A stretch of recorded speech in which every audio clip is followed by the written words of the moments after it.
नमस्कार, आदाब, this is सार्थक welcoming you back on the Sunday show. वो शो जहां हम करेंगे न्यूज की बात एंटरटेनमेंट के साथ।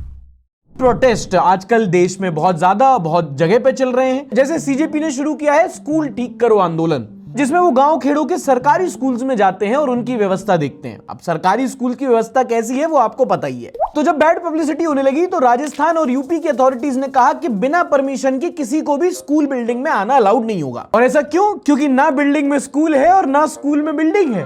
फिर आशुतोष रांका बोले कि जो भी होगा हम जाके दिखाएंगे। तो रांका जहां चल के गए थे वहां से दौड़ के भगाए गए।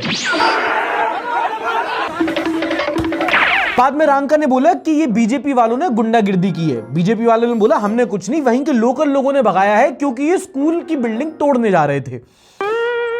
स्कूल की बिल्डिंग कैसे तोड़ेंगे इसको? फूंक के? तो बट अच्छा है, सीजेपी बीजेपी के पीछे, बीजेपी सीजेपी के पीछे। Too much fun। इसी बीच कांग्रेस के राहुल गांधी जंतर मंतर के पार्लियामेंट स्ट्रीट पुलिस स्टेशन के बाहर धरने पे बैठे। आपको याद है वो 20 जुलाई को जो हुआ था, उसके बाद उन्होंने कहा था पैलेट गन्स का इस्तेमाल हुआ, इसके खिलाफ एफआईआर होनी चाहिए, और एफआईआर नहीं लिख रहे थे। तो लीडर ऑफ अपोजिशन पुलिस थाने के बाहर ही धरने पे बैठ गए कि जब तक तुम एफआईआर नहीं लिखोगे हम नहीं उठेंगे। उन्होंने कहा ठीक है यार, लिख दे रहा है तो उठ तो जाओ। और मान ली बात, उठ गए, शुरू होते ही खत्म हो गया। मतलब कुछ धक्का मुक्की लटफट मारो, कुछ ऐसा, मतलब आदत से हो गई यार। अब शुरू मजबूरी में किए थे, अब मजा आता है। अच्छा, उसी दिन उसी समय पे कुछ ही दूर जंतर मंतर पर रिजर्वेशन हटाओ प्रोटेस्ट हो रहा था। मतलब 21 तारीख की पहले परमिशन नहीं मिली, फिर मिल गई, पर रामलीला मैदान की मिली, पर लोग आए। और इससे पहले बोलो कि तुम लोग क्यों नहीं गए वहां पर? एक गया था, उसको रांका से तेज भागना पड़ा। भाई तुम ही तो बुला रहे थे सुबह से। वायलेंस का ही डर था और वही हुआ। ये कैसा प्रोटेस्ट पैराडॉक्स है भाई? कवर ना करो तो गाली, कवर करो तो मार। एक प्रोटेस्ट तो जर्नलिस्ट का भी बनता है। ओके चलो हो गया पॉडकास्ट, उठो। क्या करूं? प्रॉब्लम ये है ना, रिसोर्सेज होते हैं, लोग यूटिलाइज नहीं करते। जैसे आपके पास तो सब्सक्राइब बटन है, दबाने में आपको कुछ नहीं जा रहा, कोई कैलोरी भी खर्च नहीं हो रही, पर आप नहीं कर रहे। इसलिए नहीं क्योंकि एक बटन दबाने से आप अंगूठा छाप हो जाओगे। आप चाह नहीं रहे कि गरीब तबके का आदमी ऊपर पहुंच जाए समाज में, और इसीलिए तो रिजर्वेशन के खिलाफ प्रोटेस्ट हो रहा है। खैर 21 तारीख को रिजर्वेशन के खिलाफ लोग प्रोटेस्ट पर बैठे, पुलिस ने उनको उठा दिया।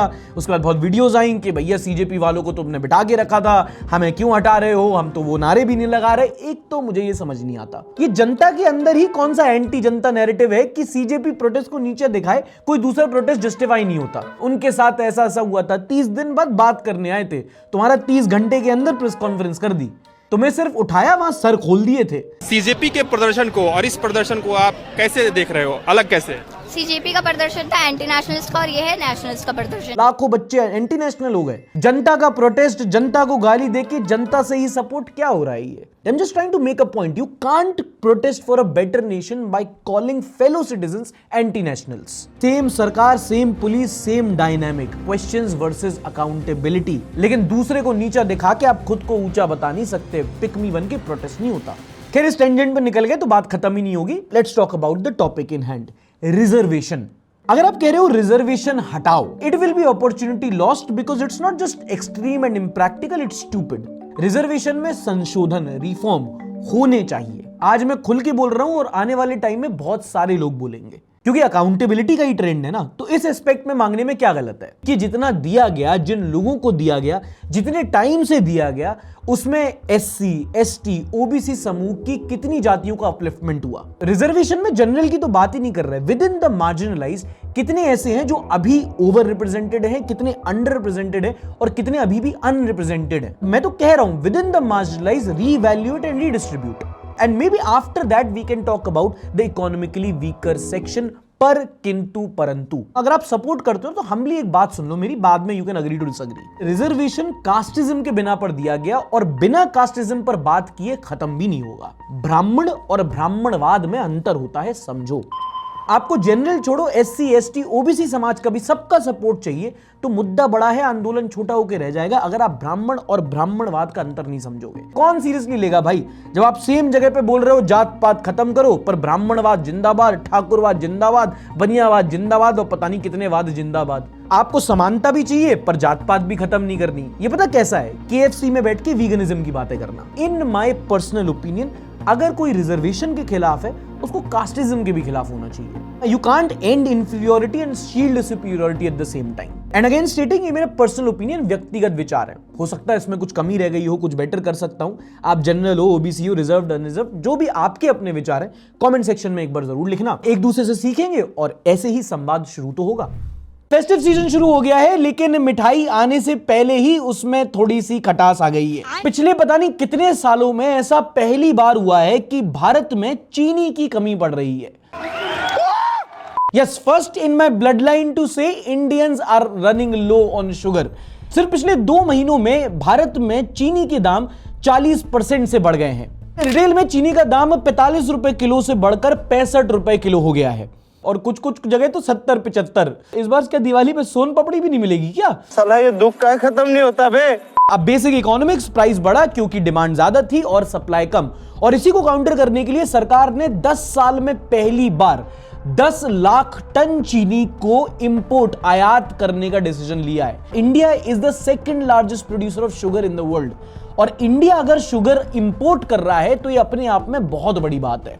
अब ऐसा क्यों हुआ है? कुछ रिपोर्ट्स का कहना है कि शुगर बनता है शुगर केन से, जो आप आजकल एथेनॉल बनाने के लिए यूज कर रहे हो, इसलिए मार्केट में चीनी के दाम बढ़ गए हैं। मतलब गन्ना गाड़ी में ही गया, बस ई साइलेंट हो गया। ये क्या बक रहे हो? लेकिन सरकार ने उसका एक्सप्लेनेशन दिया है। कंज्यूमर अफेयर्स मिनिस्ट्री ने कहा है कि एथेनॉल को डाइवर्ट होने वाला शुगर केन का शेयर एक्चुअली 22-23 के 12% से गिरकर 25-26 में 9% हो गया है। मतलब देश में जो एथेनॉल प्रोडक्शन हो रहा है वो ज्यादातर ग्रेन से हो रहा है, शुगर केन से नहीं। सरकार का कहना है कि शुगर केन प्रोडक्शन ही दरअसल कम हुआ है, क्योंकि पानी ज्यादा बढ़ने की वजह से वाटर लॉगिंग हो गई, फसल में कीड़े पड़ गए, और उसकी वजह से गन्ने का प्रोडक्शन ही कम हुआ। फिर उसका काउंटर आर्ग्यूमेंट ये भी आता है कि ठीक है कम हुआ, लेकिन कम प्रोडक्शन में भी एक पार्ट एथेनॉल प्रोडक्शन के लिए जा रहा है, इसीलिए चीनी महंगी हो रही है। मतलब कंगाली में गन्ना गीला। अब ये तो आम आर्ग्यूमेंट है, लोग नहीं मानेंगे, थोड़ा आपको मेंटोस आर्ग्यूमेंट देना पड़ेगा। तो जब एक बिहार के बीजेपी मंत्री से पूछा गया कि भैया गन्ना चीनी महंगा, तो उन्होंने बोला कि ऐसे भी चीनी लोग कम खा रहे हैं। लोग सबको तो आजकल बीमारी हो गया, मिठाई उठाई कम खाते हैं।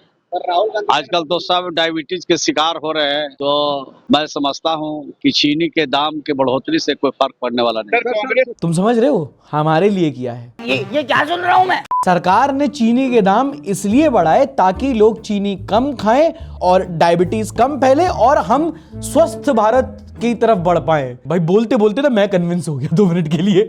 एक तो पेट्रोल सस्ता करने के चक्कर में मेरी चाय महंगी कर दी, और फिर डायबिटीज कम करने वाला आर्गुमेंट दे रहे हो। इसीलिए स्कूल भी ठीक नहीं कर रहे, क्योंकि बेरोजगारी बढ़ रही है, लोगों को नौकरी नहीं मिल रही, तो स्कूल बंद होने से तो ठीक ही है, कोई ज्यादा फर्क पड़ेगा नहीं। कल को भुखमरी बढ़ गई तो कहेंगे वैसे तो लोग गोबर खा रहे हैं, खाने की क्या जरूरत है। ये देखिए 1 चम्मच गोबर। और इसके पीछे भी ना एक कैलकुलेटेड स्ट्रैटेजी है। अभी धुरंधर की स्क्रिप्ट लिखी जा रही है, उस पे मैं तुम्हें इन्वेस्टिगेटिव स्कूप दिखाता हूँ। मुस्लिमों को ही ठीक करने के लिए, उनको जो है जवाब देने के लिए, उनको सबक सिखाने के लिए चीनी का दाम बढ़ाया जा रहा है। जो है ये एक बड़ी प्लानिंग चल रही है मोदी गवर्नमेंट की जो है, और आरएसएस की जो है, कि मुसलमानों को ठीक करना है तो चीनी का दाम बढ़ाना पड़ेगा जो है बेसिकली, क्योंकि सबसे ज्यादा जो है चीनी का उपयोग मुसलमान करते हैं बेसिकली जो है। ये सही बात है, ये मुसलमान सारी की सारी चीनी अपने ये सेवई और शीरमाल में डाल के हमारी सोन पापड़ी और रसगुल्ले के लिए कुछ छोड़ा ही नहीं इन्होंने। 500 रुपए और बढ़ा दो इसी के चक्कर में, आटा भी बढ़ा दो, और गैस के दाम, अच्छा वो तो बढ़ा ही दो। काम हो रहा है दोस्तों, ऐसा नहीं है, ये सरकार काम कर रही है पूरा अपना। देखना ये आपदा में भी अवसर निकाल लेंगे हम। मुझे क्रेडिट नहीं चाहिए। एक गन्ना नेता के पीछे दे दो, प्राइस की तरह इसकी आवाज भी तेज हो जाएगी। कोई कितना गंवार हो सकता है भाई, क्राइटेरिया है वो हमारे देश में नेता होने का। झूठ बोलो, बार बार झूठ बोलो। Okay, next news. एक और पेपर में गड़बड़ी सामने आई। एनटीए द्वारा कराया गया यूजीसी नेट पेपर में भी इश्यूज आए, जिसके बाद उसके भी री एग्जाम की घोषणा कर दी गई। इतना प्रोटेस्ट होने के बाद से, जब साल का ज्यादातर समय लोगों ने एजुकेशन एनटीए को ही बात की है, इतना बैकलैश, इतना प्रेशर होने के बावजूद भी आप एग्जाम ढंग से नहीं करा पा रहे हो, फिर कोई ना कोई गड़बड़ी, paper leak, AI generated question answer mismatch हो जाता है। एजुकेशन सिस्टम में करप्ट तो है ही, इनकॉम्पिटेंट कितने हैं, ये नालायक कितने हैं, उसके बारे में कोई बात नहीं करता। एआई से बना बना के क्वेश्चन दे देते हैं बिना प्रूफ रीड किए, और ये नेशनल लेवल पे होता है। अब रिसेंटली नेशनल टेस्टिंग एजेंसी ने कुछ चेंजेस किए हैं। अपनी एग्जामिनेशन टीम के 600 एक्सपर्ट्स को बाहर कर दिया गया है, कंट्रोल ए डिलीट।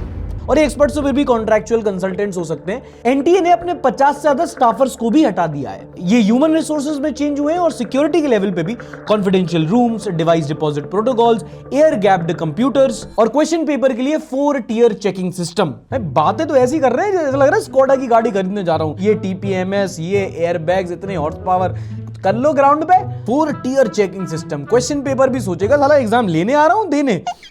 अगर आप कोई कॉम्पिटिटिव एग्जाम दे रहे हो या आपने दिया है तो आपको पता होगा कितना कुछ डिपेंड करता है शिक्षा प्रणाली पे। बच्चा साल भर मेहनत कर रहा है सब कुछ छोड़ छाड़ के, और अब एक नहीं कितनी प्रॉब्लम है, पेपर ठीक से हो जाए। पेपर ठीक हो गया तो भैया रिक्रूटमेंट हो जाए, रिक्रूटमेंट हो जाए तो उसमें धांधली ना हो, और अगर आपका सिलेक्शन हो गया, नौकरी लग गई, तो बाद में कहीं जाके कैंसिल ना हो जाए। यही हुआ भी झारखंड में। झारखंड बच्चे प्रोटेस्ट पे बैठे थे कि जेएसएससी का एग्जाम कैंसिल करो। बाद में सरकार ने मांगे मान ली, जेपीएससी के एग्जाम कैंसिल कर दिए। जो उसके बेसिस पे रिक्रूटमेंट हुए थे उनको नलिफाई कर दिया। बाद में जो बच्चे सिलेक्ट हो गए थे वो जब प्रोटेस्ट पे बैठे तो हाई कोर्ट ने सरकार के डिसीजन को कैंसिल कर दिया। तभी बोलते हैं ना लेजिस्लेटिव जुडिशरी, सरकार को रोकने की कोर्ट के पास ताकत होती है। तो बाद में हाई कोर्ट ने बोला कि भैया नहीं, आप अपनी एग्जामिनेशन प्रोसेस को फुल प्रूफ करो ना। जो बच्चे ऑलरेडी सिलेक्ट हो चुके हैं गेहूं में घुन की तरह, उनको क्यों पीस रहे हो? दूध में मक्खी गिरेगी तो मक्खी हटाओगे ना, ग्लास थोड़े नाले में फेंक दोगे। कोर्ट ने नहीं बोला, एग्जाम्पल अच्छा लगा मुझे तो बस। कोर्ट ने 11th, 12th और 13th जेपीएससी एग्जाम से हुए अपॉइंटमेंट कैंसिल करने वाले गवर्नमेंट ऑर्डर्स पर इंटरिम स्टे लगा दिया। मतलब जो कैंडिडेट सिलेक्ट होंगे उनको फिलहाल रिलीफ मिल गया है। और यही नहीं, कोर्ट ने झारखंड की सरकार से 15 दिन के अंदर एक काउंटर एफिडेविट भी मांगा है। ये कोर्ट ने आगे बड़ा बैलेंस कर दिया। चीट करने वाले और होने वाले दोनों कंफ्यूज हो गए। फाइनली मोदी जी के नाम पे प्रेस कॉन्फ्रेंस हुई। की नहीं, के नाम पर। 20 तारीख को दिल्ली के प्रेस क्लब में ट्रांसजेंडर कम्युनिटी के कुछ लोगों ने प्रेस कॉन्फ्रेंस की। पत्रकार भी गए, उन्हें लगा कुछ होगी मुद्दे की बात, कुछ राइट्स, कुछ डिमांड्स। और डिमांड थी एक मंदिर बनाने की। भगवान श्री श्री 1008 हिंदू हृदय सम्राट यशस्वी प्रधानमंत्री नरेंद्र मोदी जी। और भगवान श्री नरेंद्र मोदी जी की मूर्ति कैसी होगी वो भी दिखाया उन्होंने। मुकुट है, हाथ में तीर है, कमान है, माला है, नीली साड़ी। ये जो भगवान मोदी को तुम पुष्पा बना रहे हो, आरएचए वाले गुस्सा कर जाएंगे। और पीक डिटेलिंग में आदित्यदार चश्मा भी पहनाया है। अब तो बोलो कि मंदिर, मूर्ति, ये सब क्यों? तो जिन ऑर्गेनाइजर्स ने कराया है उन्होंने कहा है कि बिहार में मोदी जी ने ट्रांसजेंडर कम्युनिटी के लिए बहुत अच्छा काम किया है, इसलिए करोड़ों लगा के उनका एक भव्य मंदिर बनेगा, मूर्ति रखी जाएगी उसमें। और सिर्फ यही नहीं, आरती होगी। कौन सी आरती होगी? Well, we have a draft. ये है मोदी चालीसा, आओ पढ़ो नहीं, साथ में गाओ। हाँ, जय जय मोदी, हर हर मोदी। ये अमिताभ भट्टाचार्य की लिरिक्स लिखकर आपने जो टोनी कक्कड़ से गवाया है। गुजरात की पुण्य भूमि पर जन्म लियो पावन कुल सुंदर, जय मोदी, घर घर मोदी। समझ रहे हो? फुल सपोर्ट भगवान श्री नरेंद्र मोदी का भव्य मंदिर बनना चाहिए। प्राण प्रतिष्ठा में मैं आऊंगा, प्रसाद में चाय और मेलोडी लेके। धनुष की जगह केतली होनी चाहिए। रोहित अनुराग भाई, what the fuck. Press Club of India has notified that the event held at the premises earlier today it's circulating. It is hereby clarified that the club had not organized the event. The hall was hired for purpose of holding a press. हाँ ठीक है। The club authorities immediately intervened and stopped it. भगवान की पूजा के समय आपने उसमें अड़चन डाली। प्रेस क्लब वालों, आप एंटी मोदू हो क्या? मोदी की लगे हाथ विसर्जन भी करी दो। अबे गणेश चतुर्थी थोड़ी चल रही है, प्रसाद में चाय मिलेगी क्या? अरे तुम क्या बात कर रहे हो? दान पात्र में वोट डालोगे, तुम चिंता क्यों कर रहे हो? तुम बेरोजगारी देख रहे हो हमारे देश में, भगवान की नौकरी खतरे में है अब। Okay, next news we got Kangana versus Baba Ramdev before GTA 6.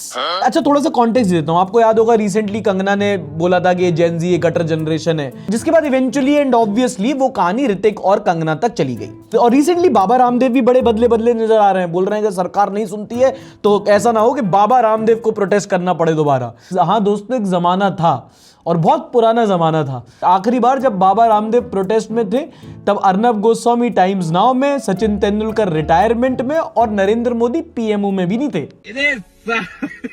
तो जब कंगना के स्टेटमेंट पे बाबा रामदेव से पूछा गया, he went no holds barred. Kangana Ranaut कहती हैं कि ये गटर जनरेशन है। उनका क्वालिफिकेशन क्या है? क्या है कॉन्फ़िगरेशन? ओप्पो की फोन थोड़ी है वो। क्या मतलब? जिनका आप नाम सांसद हैं। अच्छा, क्वालिफिकेशन, सॉरी। और उनका बचपन कैसा रहा है? उनकी जवानी कैसी रही है? उनके पहले के कारनामे कैसे रहे? मैं ऐसे लोगों के बारे में बात नहीं करना चाहता। ओ कंगना, मैं तो ना सहता। ये फालतू का ईगो इशू मेरे साथ करने की जरूरत नहीं है। जब भी कंगना के पास पे लोग तंज कसते हैं मुझे बड़ा बुरा लगता है, क्योंकि लोग सही कैरेक्टर पे चले जाते हैं, जबकि उसकी मूवी के बारे में कौन बात करेगा यार। क्या सही मूवी, क्वीन, तनु वेड्स मनु, क्या कल्ट क्लासिक मूवी बनाती थी भाई वो। आज तक लंदन टपकदा, और कोई कंगना को खनखनाए और कंगना उसके हाथ न तोड़े, ऐसा हो सकता है? अब तो मैं इनके पीछे पड़ जाऊंगी। कंगना ने स्टोरी पर रिप्लाई किया, Baba ji don't day dream about my जवानी और bedroom, one can only assume based on rumours and gossip. At least मुझे कभी सुप्रीम कोर्ट से फटकार नहीं लगी for false fraud medical efficacy claims based on hard facts, not some gossip और assumption, so don't give me character lesson. तुमसे तो बहुत ज्यादा बेहतर है मेरा character, no fraud detected here queen. आजकल ये वाला जो चल गया है, जो नेल पॉलिश वाला मीम, मेरे ख्याल से सबका सैवेज बनने का तरीका अलग होता है। कुछ लोग वो डार्क मून वाला लगा देते हैं इमोजी, कुछ लोग जोकर वाले इमोजी से कूल बनते हैं, और लड़कियां नेल पॉलिश करती हैं। सोशल कमेंट्री सुन रहे हो तुम? इतनी गहन सोशल कमेंट्री के बाद भी सब्सक्राइब नहीं करते तुम। कहीं मिलेगा ऐसा ज्ञान तुम्हें? बताओ तुम। इस पूरी कॉन्वर्सेशन को सबसे ज्यादा डिटेल में नोटिस कर रही थी ऋतिक रोशन की लीगल टीम। मुझे सब दिखाई दे रहा है। एक तो कंगना का टेम्पलेट बहुत सॉलिड है, स्क्रीनशॉट लेती है किसी आर्टिकल का, वही फॉन्ट में लिखती है और कंप्रेस करके ऐसे टेढ़ा करके डाल देती है। क्वीन क्या हुआ आपको? आप पहले पूरे एस्थेटिक के साथ ऐसा रानी लक्ष्मीबाई बनके साइड कैमरे से बोलती थी, उद्धव ठाकरे। आज मेरा घर टूटा है, कल तेरा घमंड टूटेगा। बाबा इतना कैसे बदल गए आप? पता नहीं, बाबा ने पलट आसन कर दिया कुछ, बाबा का सॉफ्टवेयर अपडेट हो गया। बाबा रामदेव की खुद की दवा का असर अब जाकर हुआ है। Members gang are exposing each other now. देखो बीजेपी क्या हो रहा है आपके अंदर। Where is the organisation, where is the discipline, where is my campaign. Haryana की एक खाप पंचायत की वीडियो वायरल हुई। छोटे कपड़े लड़की पहने, बापू के पास से दोनों बात हटा करके थोड़ी बैठे हैं। बापू नु कह दो वो नहीं थोड़ी तू बेटी बैठी कुक रहे। आज से संकल्प लो भाई, मारा तो जल्दी से बदना ही नहीं ना, अपना लड़की दी फोन दिवाना। खाप पंचायत का अगर आपको नहीं पता क्या होता है, तो नॉर्थ इंडिया के कई सारे गाँव में बूमरों का गेट टुगेदर होता है, और वो समाज जिसकी उन्होंने खुद भत पीट रखी है उसके सुधार की बात करते हैं। आयरनी हो रही है जी बहुत भयंकर। अब इस एज में प्रॉब्लम क्या आती है कि ये लोग पब्लिक, सोशल और पर्सनल इश्यूज में कंफ्यूज हो जाते हैं। तो शादी गांव में कहां होगी साथ डिस्कस होता है, किसकी होगी, कौन करेगा, दुल्हन क्या पहनेगी, दूल्हा दाढ़ी रखेगा कि नहीं, ये सब भी डिस्कस होने लगता है। 1 अगस्त को नौगामा खाप पंचायत के कुछ बड़े वियर्ड और कंट्रोवर्शियल डिसीजंस आए। जैसे गांव में अगर कोई नशे करने वाले की रिपोर्ट करेगा तो उसे 5000 का इनाम मिलेगा, जो 2.5 बाट लिए जाएंगे रिपोर्ट करने और पीने वाले में। एक तेरा एक मेरा बराबर है। शादियों में अश्लील गाने नहीं बजेंगे सिवाय सपना चौधरी वाले। सेम गांव और गोत्र में लव मैरिज नहीं होगी, अगर कोई करता है तो उसका बहिष्कार करेंगे और उन्हें खाप की 21 गांव में आने नहीं देंगे। ठीक है, fair enough. Now enter patriarchy. Love marriage ban कर दी, उसके बाद बोलेंगे राधे राधे। और उसके बाद सुनो, लड़कियां छोटे कपड़े नहीं पहनेंगी, लड़कियां फोन यूज नहीं करेंगी, और अगर अपने पिताजी के पीछे जा रही हैं बैठ के तो दोनों टांग ऐसे, कैसे बताऊंगी क्या वाला, तो वो ऐसे नहीं बैठेगी, वो ऐसे बैठेगी। मतलब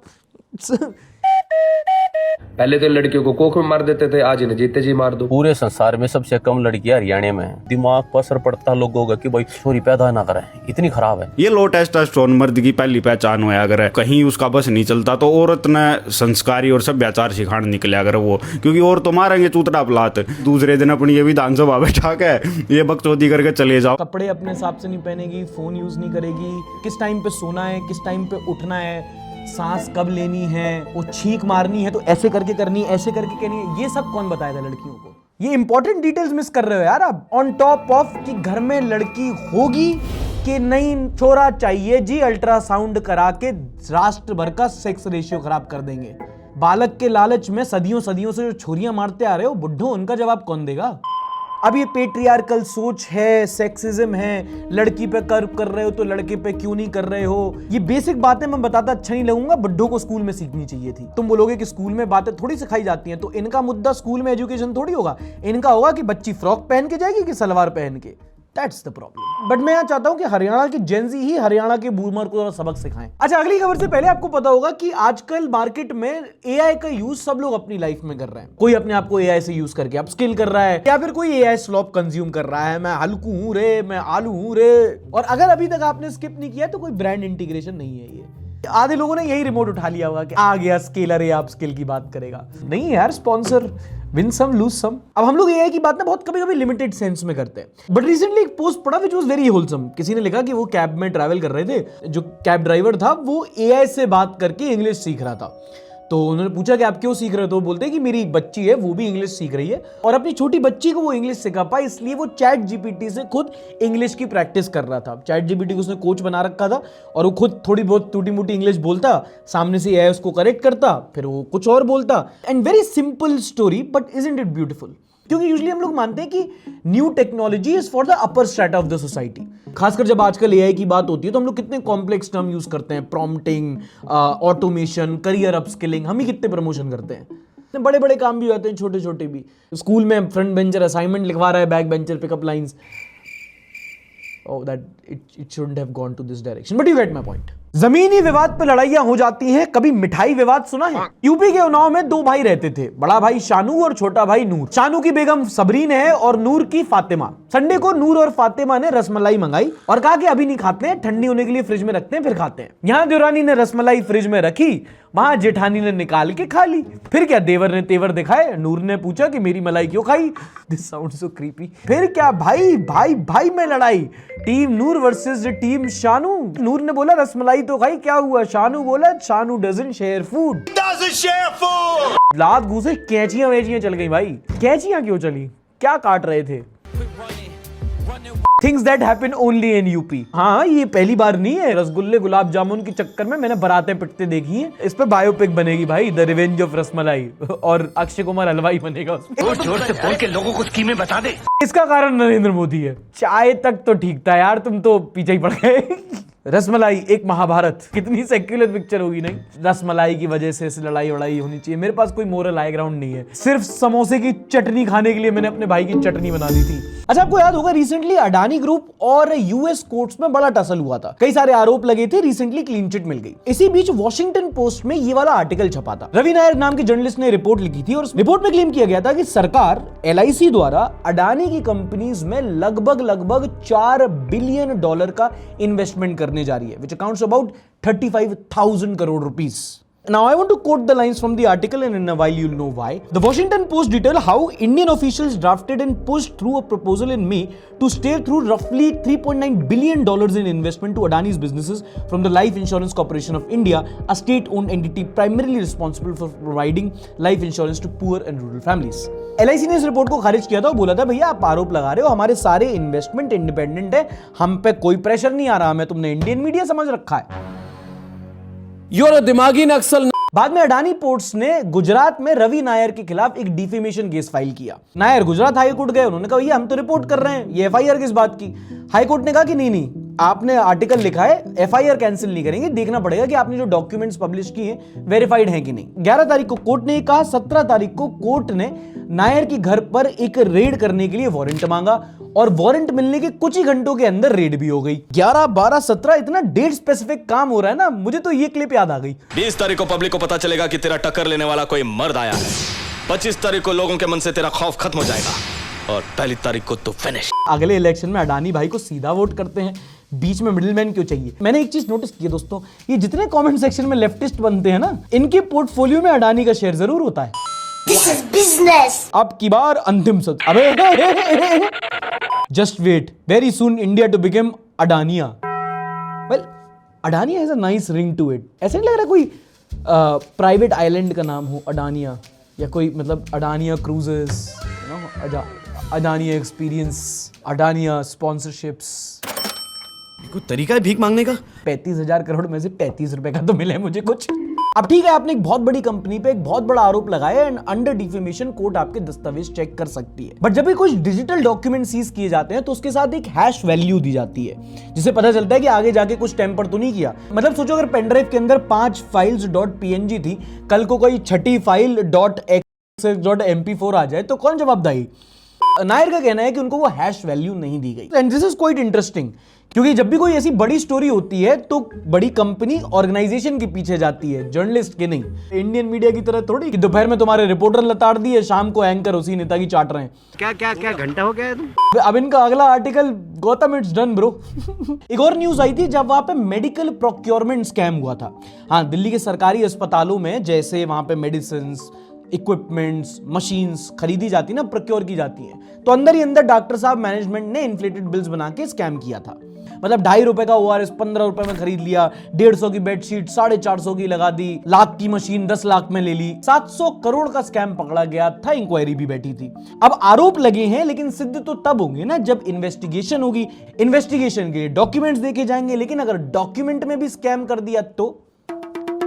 जब कोर्ट ने एंटी करप्शन ब्यूरो से पूछा कि भैया क्या इन्वेस्टिगेशन कहां पहुंची, तो उन्होंने बोला कि भैया जो केस फाइल्स थी वो इंटेंशनली डिस्ट्रॉय कर दी गई हैं। इंटेंशनली डिस्ट्रॉयड, ये वही फाइल्स थी जिनसे पता चल सकता था कि टेंडर की कंडीशंस किसने बनाई, टेंडर की बिडिंग किसने की, उसकी इवैल्यूएशन किसने की, अप्रूव किसने किया। लिंक्स मिल जाते हैं, पकड़ में लोग आ जाते हैं, लेकिन पूरी पोठी कुंडली जिस फाइल में थी वो फाइल ही गायब कर दी। हमारा देश ना एस्ट्रोलॉजी में मानता है, कुंडली जला दो, ग्रह अपने आप शांत हो जाएंगे। अभी करप्शन ब्यूरो को मोडस ऑपरेंडी पता है कि कैसे टेंडर की कंडीशंस मैनिपुलेट की गई, 100 ऑफ अनरिलेटेड अकाउंट्स में पैसे भेजे गए, हवाला के थ्रू निकाल लिए गए, लेकिन किसने क्या किया वो नाम फाइल्स में थे जो गायब हो गई। अभी केस के जो मेन अक्यूज्ड हैं उनकी बेल रिजेक्ट कर दी गई है और मेडिकल कंडीशन पे दूसरी अक्यूज्ड इंटरिम बेल पे है। And reading it comments, people are not surprised. बिल्कुल, जहां भी कांड करते हैं पता नहीं वहां आग कैसे लग जाती है। घोटालों का नाम बदल दिया गया, स्वरोजगार योजना। नहीं करते तो सब फंस नहीं जाते। कितना अच्छा काम किया, विकास हो रहा है, बस उस पर ध्यान दो। फालतू के तुम्हें फाइलें देखनी है। Okay, next news is about the PM cares fund. अरे मोटा भाई हो जाता है यार। अगर आपको याद हो, कोविड के टाइम पे जब देश के बड़े गंभीर हालात चल रहे थे, तब एक पीएम केयर्स फंड चालू हुआ था। कई लोगों ने फंड में पैसे डोनेट किए थे। कुछ लोगों ने सैलरी से, कुछ सेविंग से, कॉलेज के बच्चों के डिपॉजिट से तक पैसे काटे गए थे, विलिंगली और अनविलिंगली।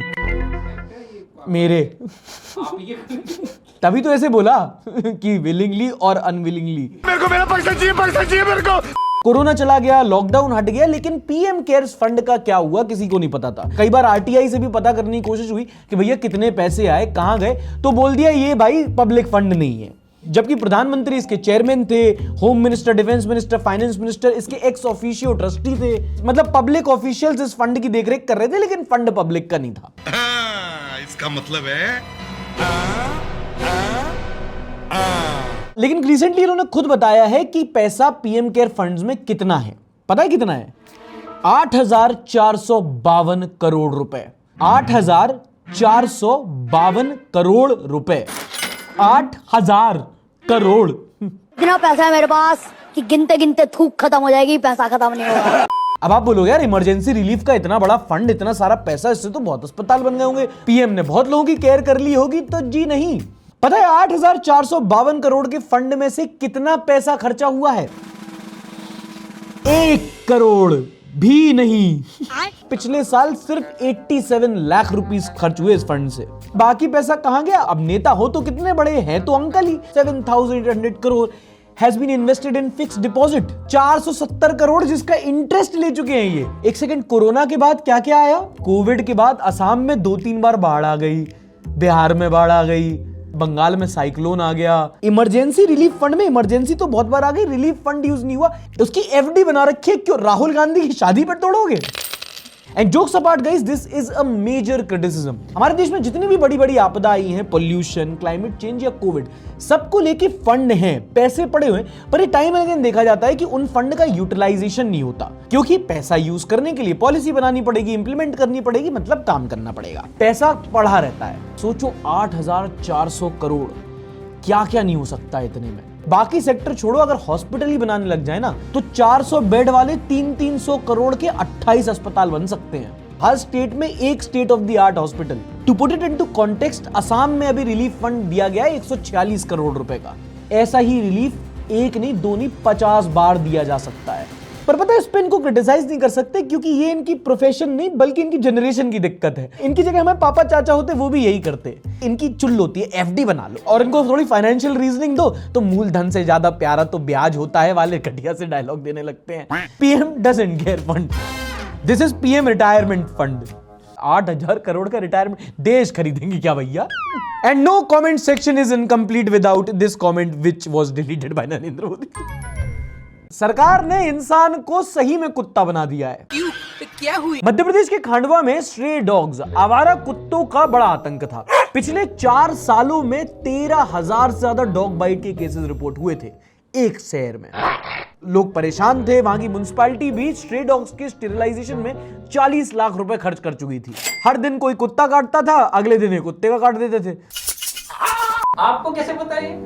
मुझे कैसे पता? क्योंकि कुत्ते तो मेरे टीम में भी है ना कुछ। लेकिन फिर भी ये कुत्ता काटने की समस्या सॉल्व नहीं हो रही थी, तो कुत्तों से परेशान होके कुत्ता बन के लोग कलेक्ट्रेट पहुंचे। I mean literally। Supreme court ने बोला है कि कुत्तों की नसबंदी होना चाहिए और जो खतरनाक कुत्ते हैं उनको कहीं सीधे करना चाहिए। करा आपने? जब वैक्सीनेशन हो रहा है 6 बच्चे हुए इनके, जब भी इसकी बढ़िया कराना हो चुका था। ये खुद परेशान है बेचारा, कहां से पालेगा? एक बच्चा पढ़ने जाता कितना खर्चा है? भाई कितना फनी लग रहा है यार ये। खबर मध्य प्रदेश की है लेकिन इंटरेस्टिंगली कुत्ता महाराष्ट्र का लेके आए ये लोग। अरे मराठी बोल रहा था वो, बहू बहू। कोई कमेंट करता है कि ध्रुव राठी क्या कर रहा है यहाँ पे? He is not going to bow down। बसंती इन नहीं कुत्तों इन बसंती के सामने मत नाचना। अब तुम बोल रहे हो इसके आगे क्या हुआ? कुछ नहीं, ऑफिशियल्स ने बोल दिया कि मालिक टाइम दे दो थोड़ा, हम अपना काम कर रहे हैं, आप या तो पेडिग्री खा लो या दया खा लो। दोस्तों देख रहे हो देश में एक अजीब सा ट्रेंड आ गया है। अब इंसान जानवर बन के अपना प्रोटेस्ट कर रहे हैं। पहले कॉकरोच, अब कुत्ता। ऐसे ही चलता रहा ना तो कुछ टाइम में हम देश नहीं नेशनल ज्योग्राफिक चला रहे होंगे। प्रोटेस्ट के लिए कुत्ता का मास्क पहन के आ गया। खांडवा के लोगों ध्यान रखना आसपास कहीं खम्मा ना दिख जाए, खासकर वो लोकतंत्र का चौथा वाला, वरना मुंह देगा ही।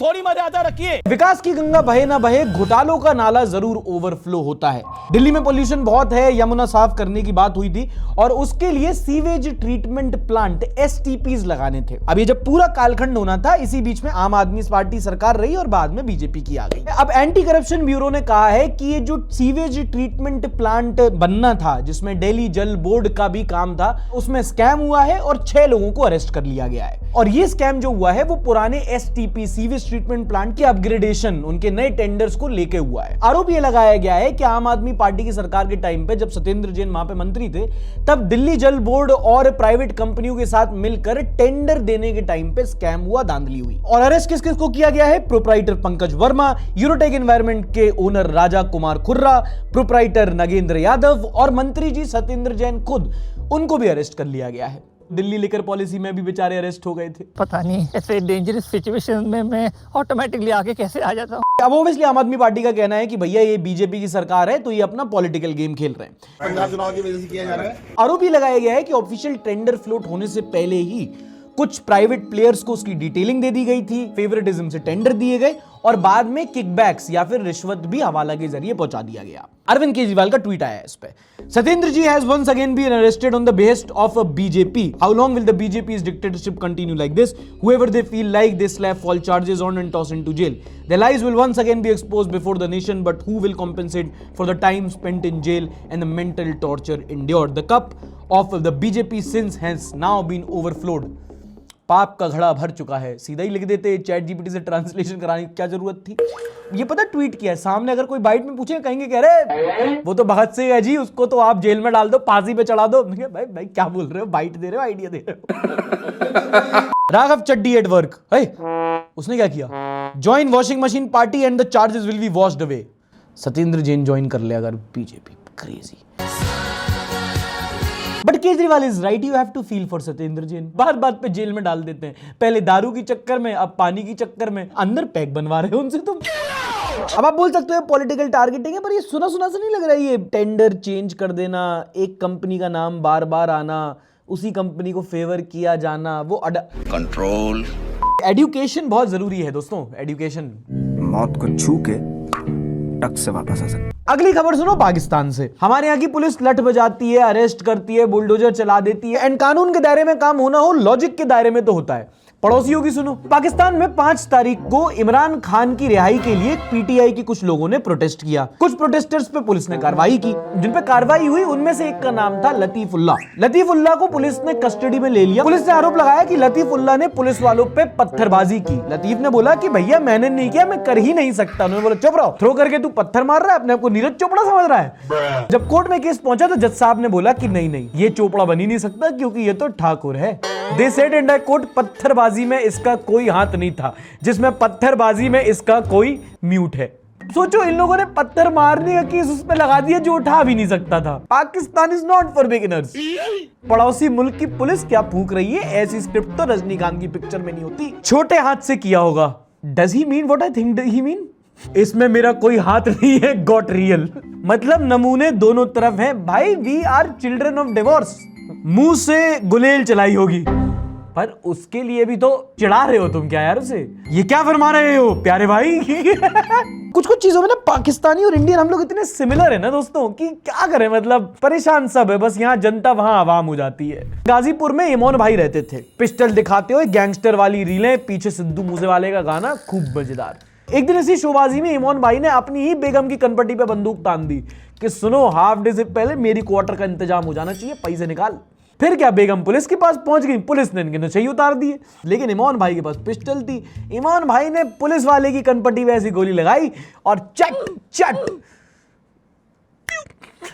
दरअसल वो तुम्हारे पास भी तो होगी ना, वो लाइटर शेप्ड पिस्टल, व्हाटएवर। और तुम लोग पूछोगे कि तुम्हें कैसे पता? दोस्तों, हमारे किचन में भी एक लाइटर है। हाँ, तो कौन तुम लोग में से लाइक सब्सक्राइब नहीं कर रहा था? मैं थोड़ा सा एक्शन मारूंगा इसमें से। हाँ, गोली 6, सब्सक्राइब बटन 1। बड़ी नाइंसाफी है। मेरा ट्रिगर फंस गया। क्या बाबासील बना दियो? क्या गुंडा बनेगा रे तू? ये था इस हफ्ते का एपिसोड। लाइक कीजिए, शेयर कीजिए। अगर सब्सक्राइब अभी तक नहीं किया है तो प्लीज सब्सक्राइब भी कीजिए। कुछ अगर मिस हो गया हो तो कमेंट सेक्शन में जरूर बताना। और अपने किसी दोस्त के साथ, कोई ऐसा जो मीडिया नहीं देखता अब और उसको न्यूज चाहिए थोड़े फन, थोड़े से लाइट तरीके में, हम ये शो ऐसे ही लोगों के लिए बनाते हैं। आप उनके साथ हमारा कंटेंट शेयर करेंगे तो बहुत मेहरबानी होगी। Thank you so much for watching. I'll see you in the next episode. Till then, tata, bye bye, take care, and don't forget to like, subscribe, and share.